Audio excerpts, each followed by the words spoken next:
Greetings, viewers.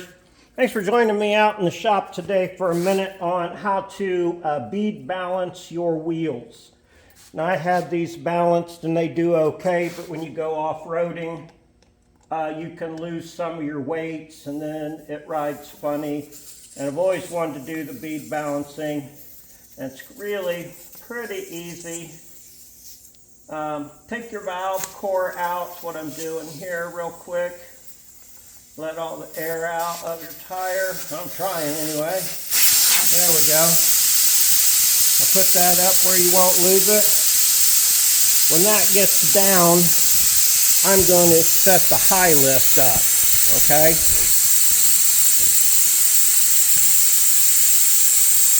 Now I got a nice lift point right here in my bumper that I built in.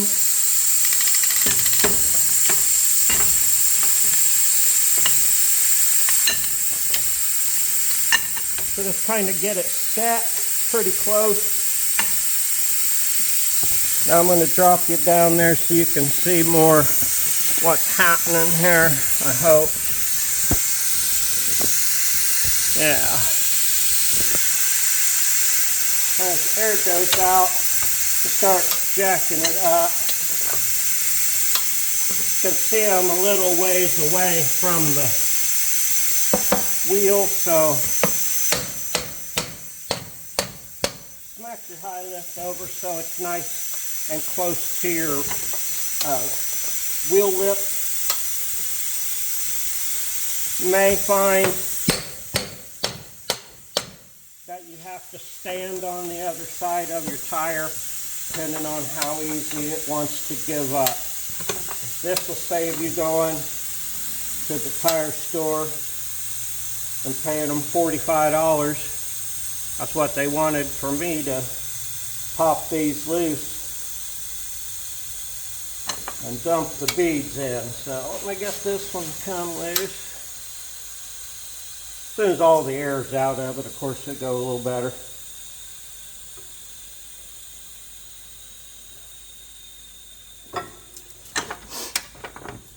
Just jack it up a little bit. Oh, hell, that one popped loose already. Let me get a light here and show you my method of getting these down into the tire here. All right, now you go to the website. Where I got these was the website, where is it? Oh, www.4tirebeads.com, the number 4tirebeads.com. Checkered flag tire beads also. They have a chart on their website that tells you how many beads to put in a wheel, okay? I followed that little chart. Now, I popped that loose. You can see I'm not all the way up against the rim. And then just start pouring your beads in.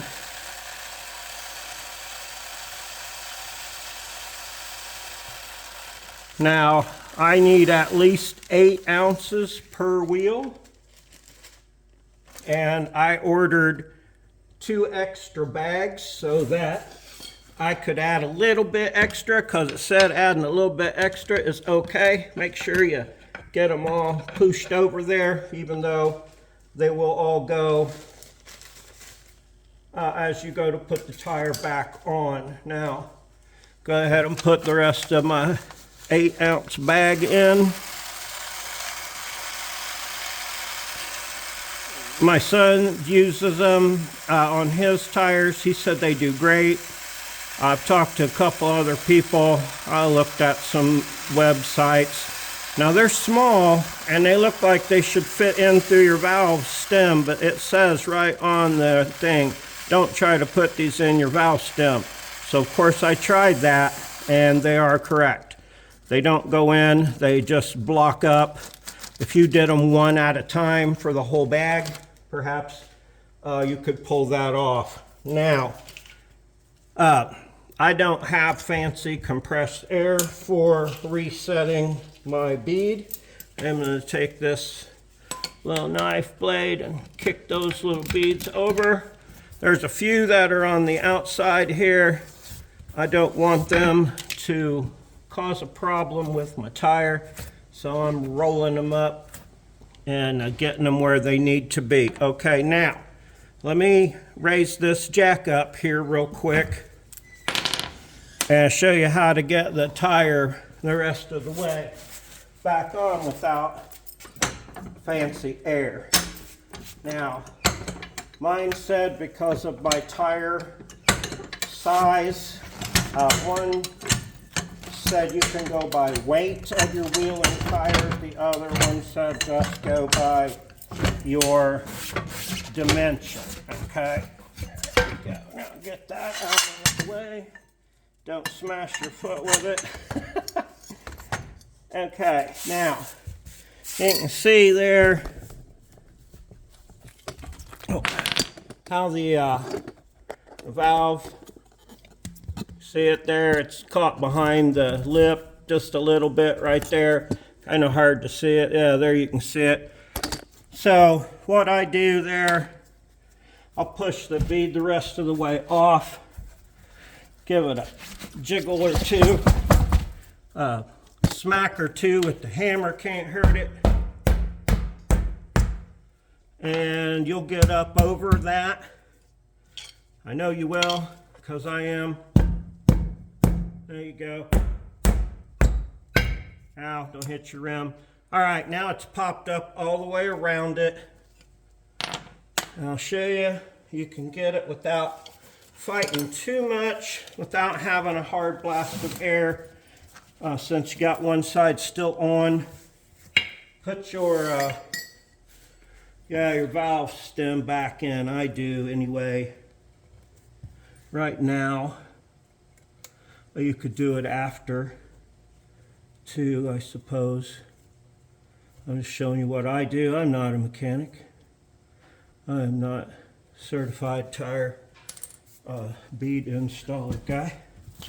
And I did do a little over 8 ounces.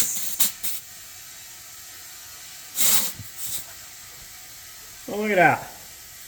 That one's catching it already. So all it takes is a little bit of wiggle. Now go ahead and get this. Watch out, Oswald, it's gonna pop. Yeah, try not to have your face in front of it. Make sure you got all your beads out of the way of your wheel lip. All right, now I'm gonna run that up to the pressure I like to run. All right, I'm gonna try to show you this method here, and I think you can see. I watched a buddy of mine who's kind of a small dude struggle with picking a 35 up. After chuckling at him for a minute, I thought I'd show him a secret. If you don't know the secret to lifting big tires, sit cross-legged, put the back of your wrists right there below your kneecaps, scoot up to your tire, and just use your hands and knees for leverage. And then you can pick that dude up, and there you go. Wiggle it all around, and you're not fighting a big heavy tire. So thanks for joining me for some mediocre automotive content. I love you. Check back for more. Have a super great day.